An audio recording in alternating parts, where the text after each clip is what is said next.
Marty Jalove of Master Happiness is an artist, a writer, a poet, a philosopher, an inventor, a father, and a friend.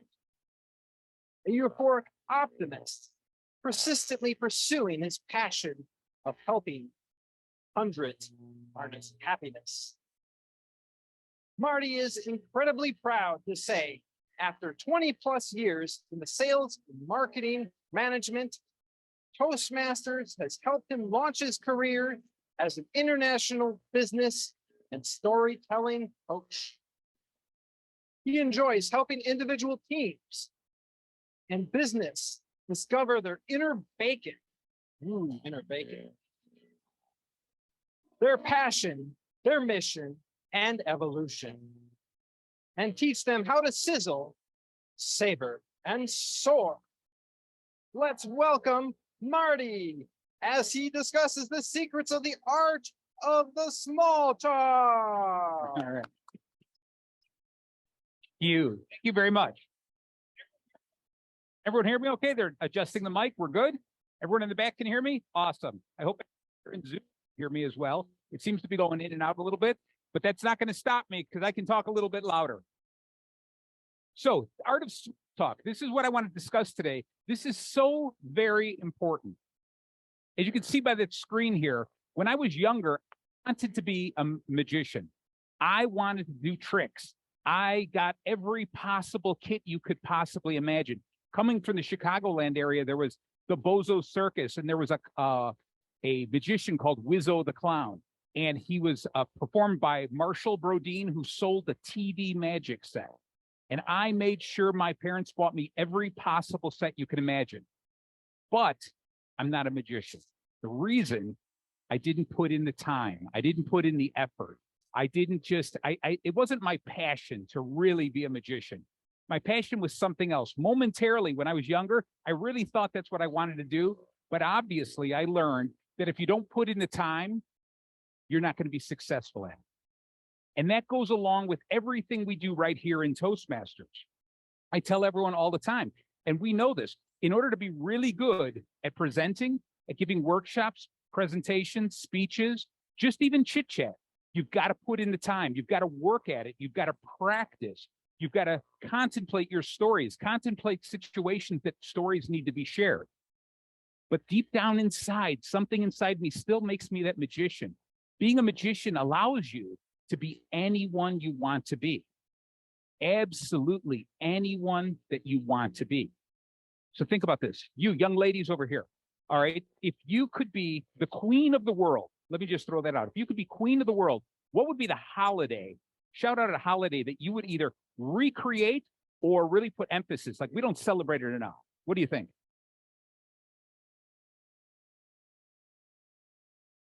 Come on, you're Toastmasters. We should have 10 answers by now.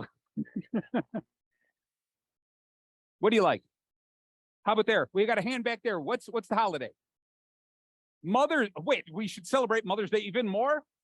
All right, I agree with you. There we go. So this is what I mean, is that imagine being capturing the magic in speaking and capturing the magic of small talk is just that. Starting conversations with something as simple as, if you were queen of the day, what holiday would you want? If you were queen of the world, what holiday would you want to explode and make bigger and bigger and bigger?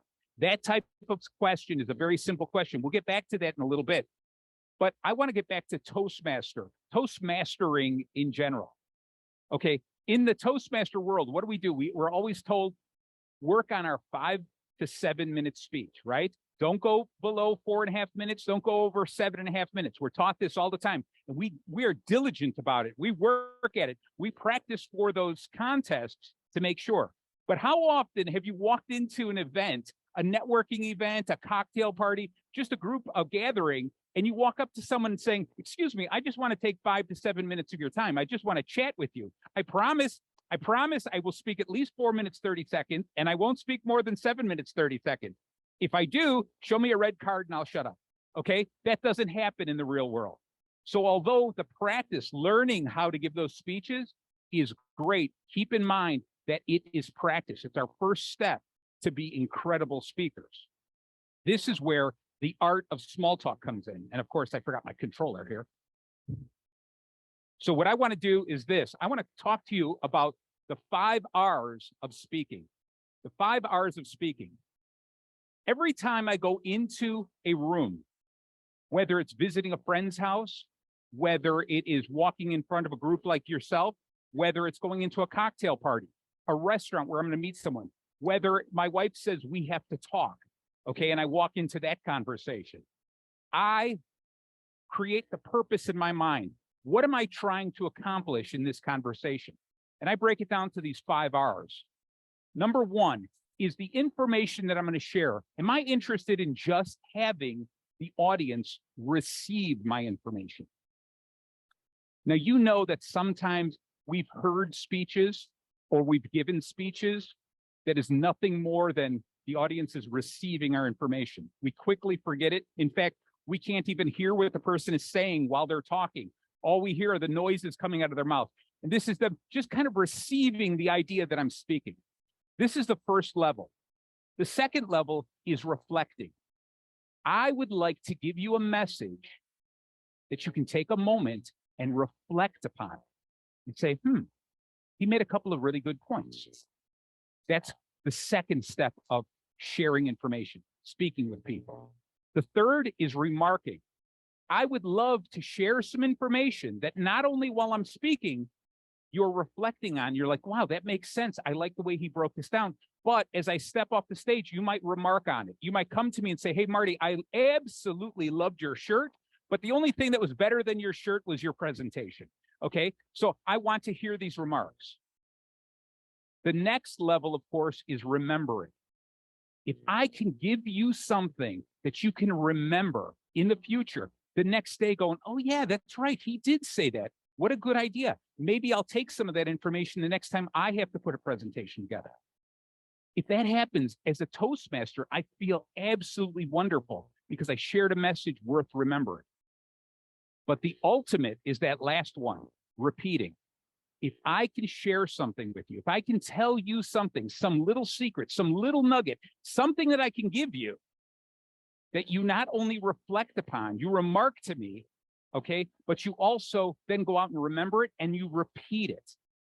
And you go to somebody and say, you know what, this was amazing. I just heard this speaker and he told me about these 5 R's. And it's incredible because I find myself sometimes getting stuck in the first 2 R's, maybe the 3rd R. I really want to get to that 5th R. And you start sharing this. And this is the ultimate goal of being a Toastmaster, but beyond a Toastmaster. Who wants to chat with people? You know, later today that he had mentioned the bar is going to be open till 9. So just another housekeeping note, the bar is open till 9. Okay. He mentioned that when you're standing there, don't you want to share stories? Don't you want to chit chat with people, get to know people, and have some of the things you talked about remembered? You don't want it tomorrow. They go, yeah, I talked to somebody. He said something about something, but I can't remember it. So this is where the art of small talk comes in. And this is what we're really going to dive into. And I hope I can help you learn to be a better talker, speaker, but especially a better small talker. Okay. There are 3 reasons you're going to be talking usually when you talk to someone. Now, speaking, as we all know as Toastmasters, is not necessarily a piece of cake, right? It's actually a piece of pie. There are 3 different reasons we're going to speak. The only reason we should open our mouth. If you find another reason, that probably means you're not going to be engaging with someone. So the first one is persuasive speaking. I'm talking to somebody because I'm trying to convince them of something. I had to talk to my wife, explaining to her why I had to come to Lake Geneva without her, why I'm staying at the Abbey Resort without her. That was my first persuasive speech. And of course, I lost that. She will be here later. Okay, but that's the first letter in pie. The next letter is I. I inform people. A lot of things of what I'm doing right here, I'm speaking and I'm teaching you. I'm showing you some secrets that I have learned, that I have used, that I have evolved into as I became a better speaker, as I'm traveling through the Toastmaster world, as I'm traveling from place to place, speaking in front of crowds like this. I'm going to teach you some of the stuff that I've learned, so you are getting information from me. And of course, the E is entertaining. How often do we get together, right? And you want somebody, tell me a joke, tell me something funny, just entertain me. All right. So those are the three main reasons why we are going to engage in small talk, or these should be the only reasons we ever open our mouth. One of these three things. Now, it's a really cool caveat that goes along with that. My whole history has been in sales and marketing. So I've done a lot of persuasive speaking. But imagine this. Imagine we are at a party. You've invited us all to the party. You know, we're all here. We're having a good time. There's a person who always is entertaining.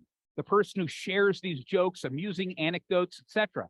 What happens is everyone flocks around that person. They're charismatic. They're sharing these great stories. They're stories that you want to remember and repeat. The next group are the people who inform. They're the people who are like, I know what's happening in the neighborhood. You know, they're gossiping about who is doing what, when, who's doing what they shouldn't be doing, etc. So they're sharing information and people gather around them. Now, if I walk into the same party and I go, wow, I'm so glad everyone's here. You know, has anyone ever heard of Amway? Okay. Immediately what ends up happening, they're like, oh, why did you invite him? Okay. So we don't want to, nothing against Amway in case there's people here from Amway. We're all good. But in other words, when we're inviting people, we're really not looking for persuasive people. We're looking for entertaining people, informative people. But some of what we need to do is persuade people. Any questions on that? Everyone's kind of got that? This is, you know what I love about this? When I'm on the stage talking to good folks like you, a lot of the stuff I'm going to go through is this. It's stuff that you already know, you understand, but I'm trying to come at it in a different way. I want you to hear it in a different way so it kind of makes sense. It bring it back to the forefront of your mind. So what is it? What do you want to say? And more importantly, what does your audience want to hear? I kind of teach classes on all these three different things. The elevator pitch. This is the idea that I'm selling my idea. I'm selling the inner bacon of Marty Jalove. I've only got a short period of time to talk to you, right? Only a short period of time. The elevator pitch is based on us being in an elevator, and I've got 60 seconds to chat with you and tell you my entire world story in 60 seconds, so much that you fall in love with me and you want to talk to me more. That's the idea of the elevator pitch. A cocktail chat is that type of thing that it's usually just laid back a little bit, nothing that important. It's just superfluous chit chat, and we're sharing ideas. We're sharing maybe a couple jokes, etc. And then lastly is a network speech. This is something, if I'm in a networking environment, if I'm sitting there with a bunch of other business owners or potential clients, what I want to do is I don't want to become too pushy. I don't want to become too persuasive and scare them away. I want to be able to present myself in a proper way, but I want to be able to have a conversation that they don't run away from. So in a show of hands here, how many people really run into a situation where you would say you really need an elevator pitch? How many people? There's 1, 2, 3, quite a few people. All right, that's pretty good. Most of the time, I have elevator pitches set up, but I rarely get a chance to use them. I guess people just like to talk to me, so it's always more than 60 seconds. So we're able to expand it a little bit more. Now, in an elevator pitch, what I want to do is kind of give you my formula for an elevator pitch. And that is this. When you meet somebody and you only have a short period of time to talk to them, what you want them to say at the end of the short conversation is you want them to say, oh, I see. Okay, just like that. Oh, I see. In other words, you gave them a bit of information that you cleared something up in their mind. I understand what you're saying. Okay, so think about this. Oh, you surprised them with something. In other words, you gave them some information. I see. You brought some light into their head. You made them understand something. Now, if you've got a limited amount of time, why is it that we waste our time first off saying, hi, I'm Marty Jalove. My company's Master Happiness. I'm a Toastmaster. I've been a Toastmaster for quite some time. I do that. I'm using up so much of my time. So the idea of, oh, I see, breaks down like this. O is a letter. O stands for opportunities. So what I do is when I see somebody, I talk about an opportunity that I can possibly solve. It's not a problem. It appears to be a problem, but it's an opportunity for me to continue talking. So O is an opportunity. I talk to people all the time. I bump into people and I say something like this. Did you know that 76% of the working world, suffers from some level of fear of public speaking? 76%. That means that your company, 3/4 of your workers can't communicate properly. Now, that is a great statement. I am not saying, hi, my name is Marty Jalove. I sell coaching. No, what I'm saying is I'm giving an opportunity for us to chat. I'm giving them the problem that I'm fishing for. And if they bite and they go, wow, are you kidding me? 3/4 of the people? Sometimes I get people going, yeah, I'm definitely one of that. Okay. Or, wow, I didn't realize that. And I said, then I can get into, look at all your people. Who do you think it is that's a little bit afraid of public speaking? Who loves public speaking? How do you divide your people? That's the O in the opportunity. The I stands for an idea. The idea is a solution to the problem, but the reason I call it an idea is because it might not be the solution that works for them. So I might throw out something. Wouldn't it be great if you had a system where your people could learn to get over that fear and communicate better? Wouldn't that be great? Now, that's an idea. The guy goes, no, I hate things like that. Well, then I'm not tying my name to that. That's why it's just an idea. So I'm going to enter another idea. I could say, wow, I know a lot of people feel that way. What is it that you don't like about that? And I can start to continue the conversation. Finally, when I get him to be, or her to be interested, because we connected on the opportunity and they like one of my ideas, that is the final point where I make a call to action. That is the C. So it's opportunity, idea, call to action. All right. And the call to action is, you know what? I would love to talk to you a little bit more. I see you're about to get off the elevator. Why don't we grab a cup of coffee? Here's my card. Are Tuesdays or Wednesdays better for you?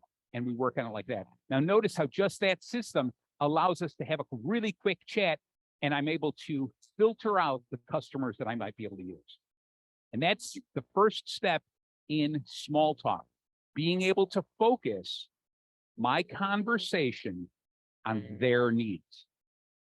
Okay, I'm going to repeat that. We're going to focus our conversation. I'm going to focus my conversation on their needs. What we oftentimes do so often, like I said, we walk up, hi, I'm Marty Jalove. I own Master Happiness. I've been a Toastmaster forever. In other words, I, okay? And they don't need to hear that. Okay, people want to hear about themselves. They want to know what you can give to them. So this is the direction we want to go in. We want to keep that in mind. I want to steer my conversation to what's good for them. Now, in a cocktail chat, we're going to get into the same type of a thing. In a networking event, we're going to get into the same type of thing, but just a little bit of a twist, and we'll explain this. But what's going to happen, I'm going to explain it. I'm going to stretch it out because I don't only have 60 seconds. I've got a couple of minutes. I've got 5 minutes. I've got 10 minutes. People are chatting. I'm listening to as people talk to find those opportunities that I can jump into. The most important thing is before I walk into that room, before I walk into a room like this, before I walk into a bar, before I walk in front of my neighbors and my family, whatever it is, I define my purpose. What am I trying to get out of this conversation I'm about to have?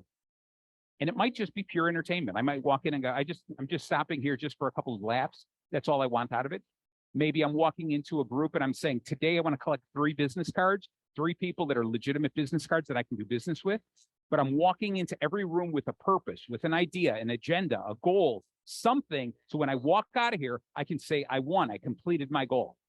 Okay. And anything on top of that is wonderful. So what I want you to do is this: be a pal. I want you to think about this. Be a pal. When you're talking to people, you want to come across as their friend, you know, their buddy, their pal. Like you're just good times. Like, hey, everybody we meet wants and deserves a smile. Okay. So I want you to share those smiles. Smiles are incredible because they're reciprocal. The more you give, you're going to get them back. The more you give to those people, they're going to give to other people. It's going to continue going. So be a pal with these people. When you walk into a conversation, and I'm in a networking group, what I'm going to do is P. I'm going to define my purpose. What am I here for? What am I going to talk about? Who am I going to pull into the conversation with me? All right. What do I hope to get out of this? What are my goals? Next is A. I'm going to ask a lot of questions because you know what? We're Toastmasters here. What do Toastmasters like to do? Talk. Thank you. Thank you. We're a really quiet room for a bunch of people who like to talk. But you're right. Yes, Toastmasters like to talk. We're no different than the rest of the world. Everyone likes to talk. Everyone likes to open their mouth, share their opinions, give their thoughts. There's only a handful of people who are genuine listeners. Okay. And it's funny sometimes. I can name on one hand the number of people I know that are really genuine listeners. And sometimes I talk to them and they nod their head, go on. And I'm like, wait, really? You really want me to keep talking? Because I'm so used to people wanting to interrupt, people who are thinking of what they want to say and stop listening to me. When you run into a genuine, great listener, sometimes it's difficult to understand that there are people out there. So that's one of the things I want you to practice is that listening, asking great questions, asking follow-up questions. So when someone says something about, my business, we just lost a whole bunch of money because there was a horse stampede. I'm going to go, really, a horse stampede? Why? How did the horse stampede affect your business? What exactly do you do? So I'm going to ask follow-up questions because it does two things. It continues to get me more information so that I can link an opportunity to them. Secondly, it really shows that I'm interested in what they have to say. And the more interested in what they have to say, the more I can answer and I can create a better conversation with them. That's the thing that's so important. And remember, it goes back to the purpose, always to the purpose. If your purpose is just to go out and have some laughs, that's wonderful. Okay? Then don't talk about Amway. All right? Don't talk about the horses that ruined this guy's business. Talk about fun things. That's your goal. That's your dream. That's the direction you're heading the conversation. So that's your purpose. Ask a lot of questions that lead to this, and then listen. Really listen. Shut your mouth off in your head. Okay. Shut off those multiple voices in your head. Okay. I mean, we did a little survey before raising your hand about how long you've been here. How many people have a voice in their head, especially while they're speaking? Anyone? I see a bunch of people. How many people have two of those voices while they're speaking? All right, there's a few of us. I seem to have more voices in my head than I can count. While I'm talking, I have a voice in my head right now going, "Oh, you're doing a pretty good job. I think they're really liking what you're saying." And another voice is going, "They're not even listening to you. What are you talking about?" And another voice, "Why are you so mean to him? He's trying to do a good job." And it's going on and on and on. And then every once in a while, I have to pause and go, "Which one of us is speaking out loud?" Okay. So I want us to become great listeners. I want us to do this, to shut our head off, okay? Shut our head off and really, really listen to what someone else has to say. Give other people that same courtesy that you want. We don't all get a chance to grab the mic and stand on stage, okay? Sometimes it's just one-on-one, all right? And the other person has stories they want to share. And I want you to give them that opportunity to share those stories and really listen. And when it's your turn to talk, they should return that favor and allow you to share your thoughts. And you make great connections this way. Now, when we talk about, what am I going to talk about, Marty? I walk into these rooms. You know, it's one of the coolest things about Toastmasters is I jumped into Toastmasters, loved it from the very beginning. Any opportunity I have to talk, I just take it. I mean, literally, any opportunity. I have stood up in weddings when I've heard the best man stall too long. And I said, let's give him a big round of applause. And let's talk. And my wife is pulling me, shut up. You don't even know these people. All right. So I get it. I get this opportunity. Every opportunity I have to talk, I'm going to speak up. I am going to jump. I'm going to grab that mic. I am going to talk in front of people because I love the idea of this. I believe I have some ideas. And usually while I'm talking, I mean, everyone's looking at me. I don't know if they're saying, when are the police coming? Or if they're saying, wow, I really love what he's saying. But there's something there. So I love to talk. So every chance I get, I speak.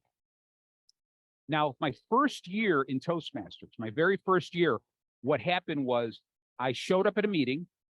I did my icebreaker. And I did my icebreaker as the introduction. When I just showed up at the meeting, I hadn't joined it initially. And they said, Marty, stand up and talk, tell us a little about yourself. And I gave a 5-minute speech about myself. Yes, thank you. And they were like, wow, you did such a good job. And I was like, oh, isn't that what we're supposed to do? And they're like, wow, you already checked off your first box. So I joined the club, and the second meeting I went to, they said, hey, we're having a contest. You want to join the contest? And I was like, yeah, I just joined. What is this? And they go, it's called Table Topics. I go, I don't have anything prepared. No, that's the beauty. You just get up there and say whatever you want. And I was like, this is a contest built around me, right? I was like, yeah, I'll do this. So I get up there. I forget what the question was, but they asked me the question. And at the end, I won, right? I'm in the club level. I'm like, this is so cool. I got a certificate, right? I'm like, this is awesome. And then they announced, and Marty Jalove will be representing our club at the area contest. And I was like, wait, I'm going to do what now? Like, and they were like, oh, and I'm checking my calendar. I'm like, oh, I'm free that day. I'm like, so now I have to talk in front of different people, and there's still that nervousness. That nervousness in our belly about talking never really goes away.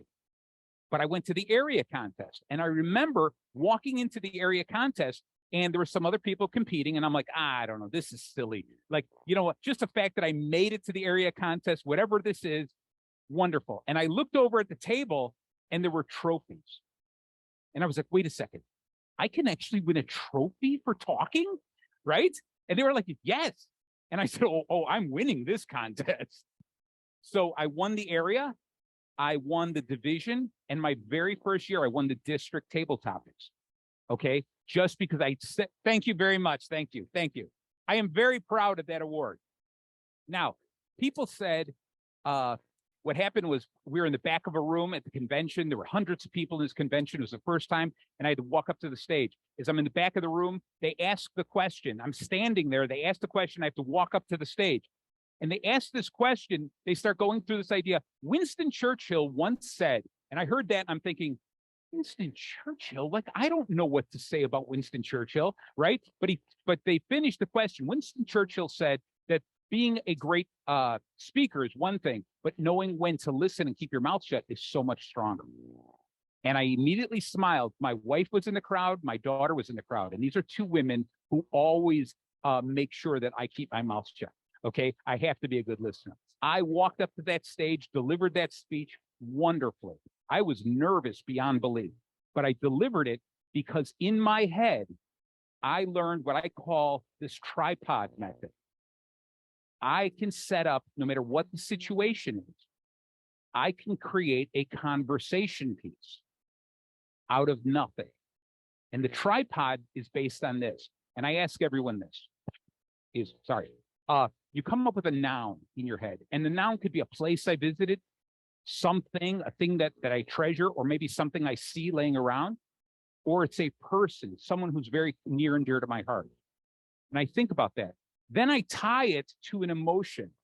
And the emotion I'm going to tie it to is going to be really simple. The emotion might be sadness turned to happiness, anger turned to happiness. I kind of like them, all my stories ending with happiness. Fear turning to happiness. And I say to myself, I'm going to talk about my son, Luke, and how I was angry with him, but eventually it's all happy. And I start running through these ideas in my head. And when they mentioned that, and they talked about this idea of talking and being quiet, that becomes the third leg of the tripod. I immediately knew the person I was going to talk about was my wife. I'm going to extend it, talk about my daughter. The emotion for me was fear, because I'm afraid to open my mouth sometimes in front of my wife and daughter. Okay. So that fear that turns to happiness at the end that's what I was going to talk about. And I knew what I was going to do is why someone so great as Winston Churchill would say that being quiet is sometimes more powerful than being a great talker. I went up and delivered the speech. So what I ask you to do this all the time is think about a person in your life, think about a place in your life, think about something that is meaningful, a thing that you see. I mean, you could walk in a room, you might look around and say, oh, I see a laptop, I see a water glass, I see chairs, I see tables, and they're going to connect you to other stories in your life. Now, all you have to do is connect it to an emotion. And I'll tell you what, I'm gonna test somebody completely blank. I'm gonna call somebody out. So you, young man over there, all right? Yes, that's you. So I want you to think, just shout out a person in your life, any person at all. Daniel. Who is Daniel? Excellent. All right. So now give me an emotion, just any kind. So either fear, anger, or sadness, and then we'll end it with happiness. Fear. Okay. So can you think of a time time that Daniel did something you were involved with, or you saw, or you heard about something with Daniel that either scared you or scared him, but it ended up having a happy ending. Just give us the 30-second version, not the Toastmaster version.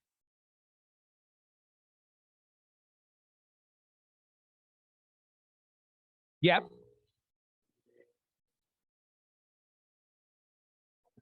There you go.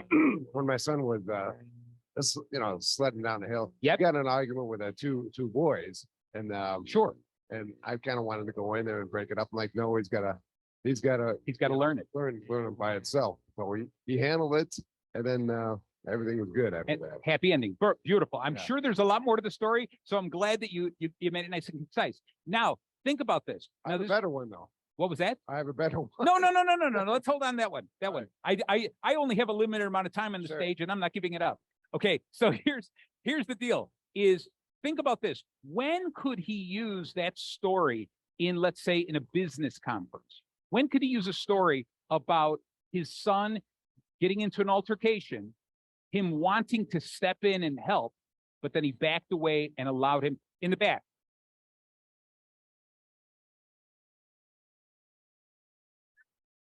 He's a leader or a manager and his team is having a challenge or an Yes. issue, Perfect. because Perfect. it would be a great opportunity to be like, let me step back and let's see how they come up with Exactly. an answer. Excellent. What about anyone else? Anyone else have another idea? When would it be appropriate? How about this? When would it be appropriate for him to say it at a wedding, like he's doing a toast? Was there ever a time where he might be able to say something like that as a toast? Right there.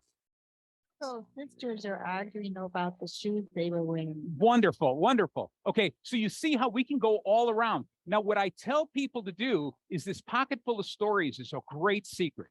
It's a secret weapon for Toastmasters. And that is this. I start going through my head and I start listing people's names, places I've been, all right, things that I cherish, and I tie them to emotions. And I start coming up with really short phrases that remind me of the story. So you might say Daniel sledding. And in my phone, I keep a list of these things. And what would happen is after a while, you start with 10 of these stories, then it goes into 15, then it goes into 20, and you start making a list like this. And before you walk into a networking event or a cocktail party or any place where you need to talk, what I do is I pull that out. The same with before I go into table topics. I pull it out and I scroll through it, remind myself of all the many stories I have stuck in my head. I shut the phone, put it away. They call me, walk in.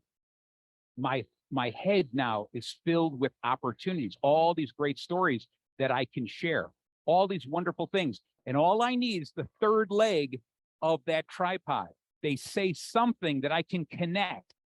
And even if it doesn't connect exactly with one of those stories, what ends up happening is by running through those stories in my head, what I end up doing is it opens up my brain. It actually creates neural pathways in my brain to additional stories. And as soon as I hear that third leg, I go, oh, you know what? No, not about Daniel. I have a better story. Okay. And we end up walking up and being able to speak spontaneously so very quickly. So I urge all of you to do this. Start making that list for yourself. Start looking at this and keeping it on a piece of paper, keep it in a notebook, keep it on your phone and your notes on your phone, but something, because if you want to win at the speaking game, you have to be ready with a story all the time. Now, I speak like this. I get gigs where I'm speaking in front of kids and adults and all kinds of, I speak with in training sessions. I speak with at the C-suite level. I speak with the kids as young as 7 years old. And I can't walk in and go, let me think about this. Let me think of a story. I can't do that. I have got to have those stories at my fingertips all of the time. So one of the things I do is I practice improv comedy. And in fact, to the point where I teach improv comedy. And that's one of those things that even hone my ability to think quickly even more. But the first step for you is going to be that idea of keeping that list. All right, keep that list. And before you walk into any room and you've defined your purpose, Remember, I'm going to go back to that. You defined your purpose, what we're going to talk about. Once you do that, you scroll through those stories, you're able to walk in and have a conversation with almost everybody. Does that make sense to everybody? Yes, excellent. All right. Okay, with the hundreds of thousands of people here, you in Zoom, you don't see how full this room is. They're all so quiet, they're mesmerized. So when I ask a question, one person answers. That's okay. Just understand that.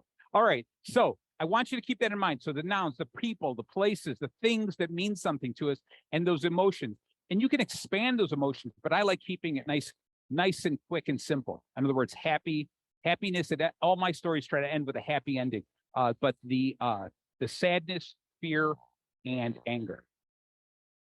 Okay. So let's say I walk into a room, and this is a room of people I don't know. Now, I'm from Chicago, so there's very few people in this room that I know. But I can walk up to anybody here. There you go. There's one person. All right.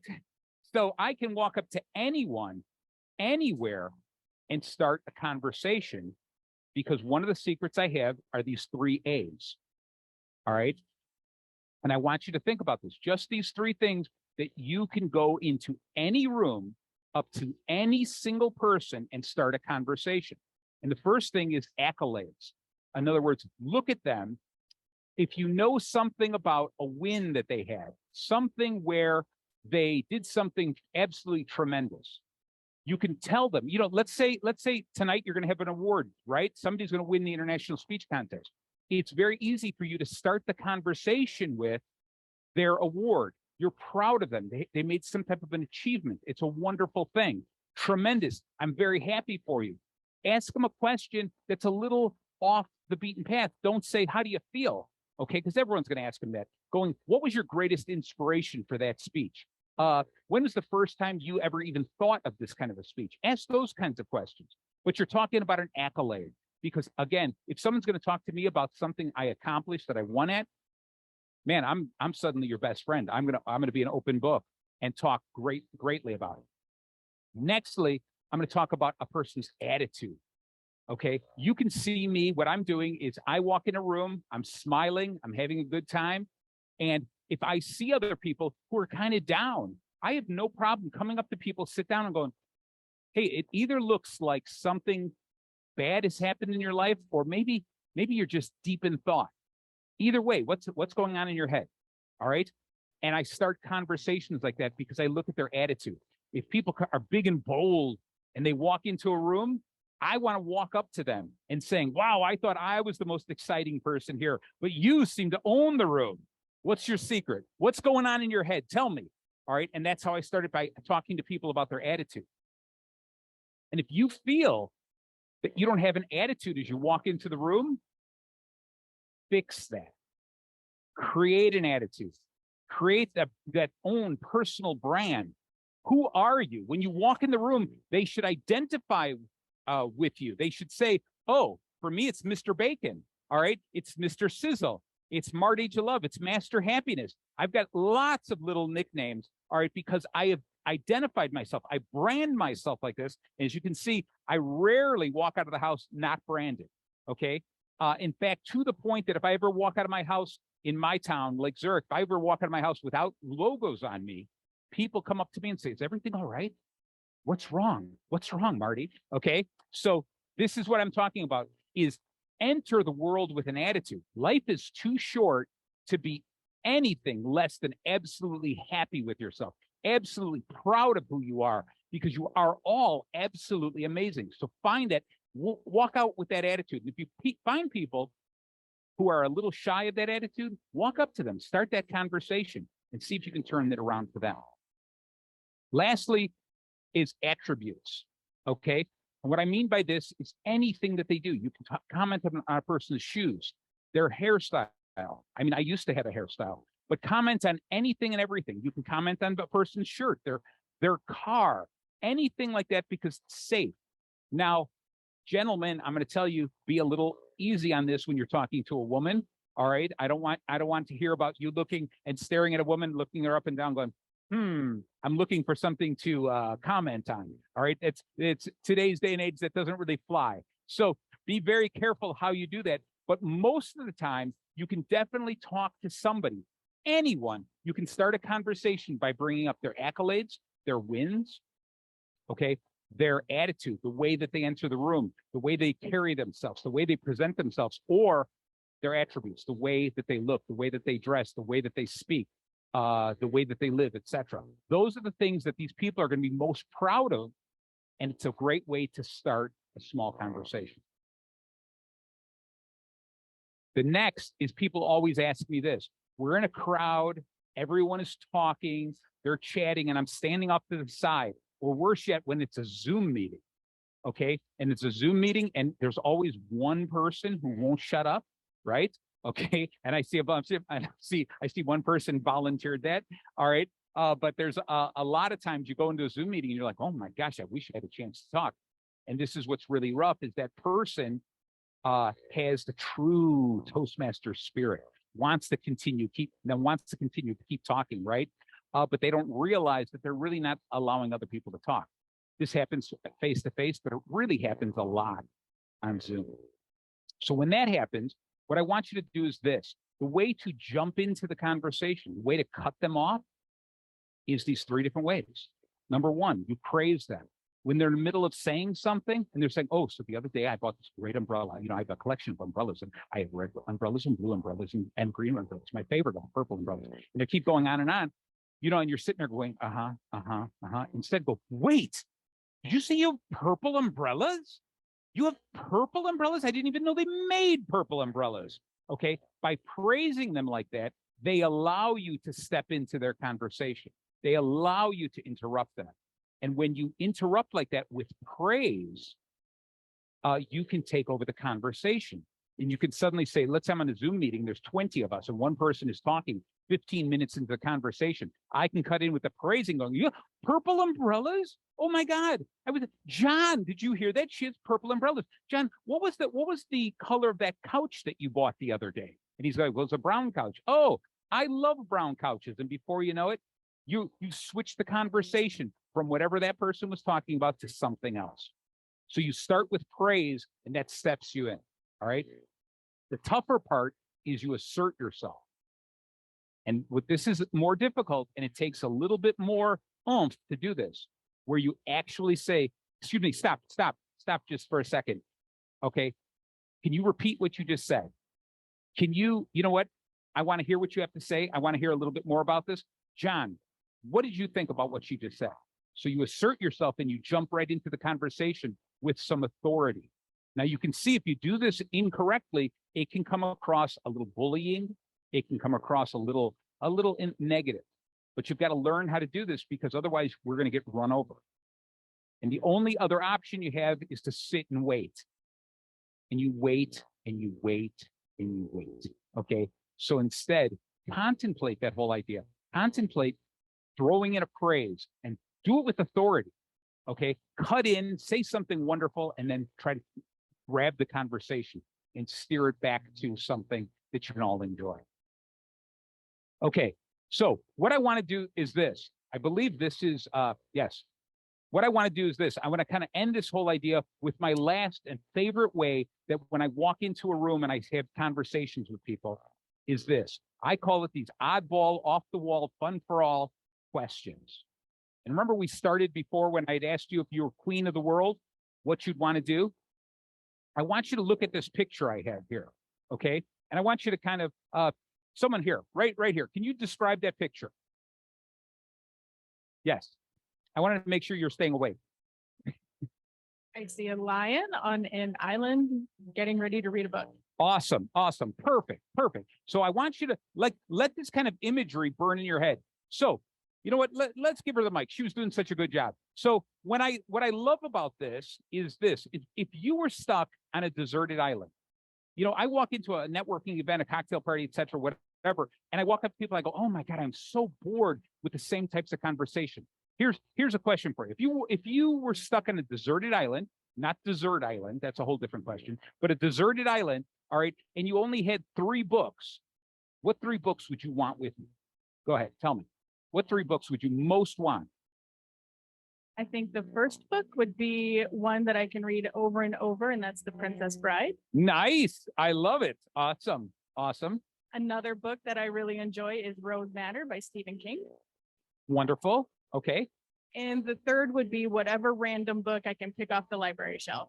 Okay, Before wonderful. I- And now what happens now, you can see immediately I can start a conversation with her on all three of those points. I can say The Princess Bride. Wow, I didn't even know it was a book. I mean, I've seen the movie multiple times, but it's a book too. You can actually read that. That's interesting. All right. I can talk about Stephen King, how I'm a big Stephen King fan. I can go through this entire thing going, oh, I love this random book. And I'm also going to say, so now let's say the two of us are stuck on this deserted island and you were in charge of the books. How come you didn't get a book that shows us how to survive on a deserted island? That would have been a good book. We could have used that. Okay. So you see how this conversation all of a sudden starts happening, and it's an entertaining conversation. It's not so much informative and it's not persuasive. It's just a plain entertaining conversation. Now, let's ask someone else another question. The same type of thing is, how about this? If you were an animal, imagine this. You know what I love? It came to Ted Lasso. This came on Ted Lasso. Anyone ever watched Ted Lasso? No? A couple people? All right. So the question was, would you rather be, and let's say it for 1 week, would you rather be a lion or a panda? A lion or a panda? Anyone have an answer?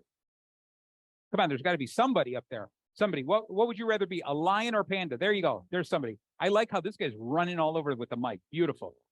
I'd much rather be a lion because I don't really know anything about pandas except they eat bamboo. Nice. All right. Beautiful. All right. So cool. So now this conversation we're going to start, I'm going to go, really, a lion? At first, I thought the same thing. I wanted to be a lion. Like who wouldn't want to be a lion, right? But then you start thinking about it and I'm going, wow, a lion, you know, they got to hunt every day. So every day I'm going to wake up, I'm running through the desert. It always looks hot. They're never like in a nice, cool area. And I got to hunt and kill something every single day. And if I don't hunt and kill something, then I go hungry that day. The flip side is a panda, I think, is still considered an endangered animal. So they keep them in captivity. They feed them. They're playful. I saw a video of this big chubby panda tripping and falling down some stairs. He was okay, but it was adorable. So I want to be adorable for 1 week. All right. I don't want to have to hunt for 1 week. That's why I would pick a panda. Okay. And you see how this conversation we can go. Every single one of these types of things. You could say, if you were on a deserted island, what if? And let's say there was a movie projector. What movies would you want? If you were on a deserted island, who would you want to be on a deserted island? Did you have a follow-up comment?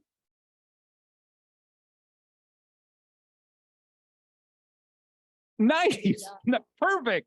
Perfect. Bamboo, I'm scared to death of it. No, as a Having panda, butterflies in my stomach. I'm just going to sit there eating bamboo. That's going to be incredible. Sugar cane. There's going to be a lot of sugar cane as well. Okay. So perfect. Thank you so much for continuing the conversation. You can see the art of small talk comes back down to those first three things I told you about. That pie being persuasive, informative, or entertaining. And it's always going to be more fun to be entertaining. And as we chat like this, let's say that she ended up becoming, and she's an expert in pandas. All of a sudden, she can inform me of something, and we have a learning experience.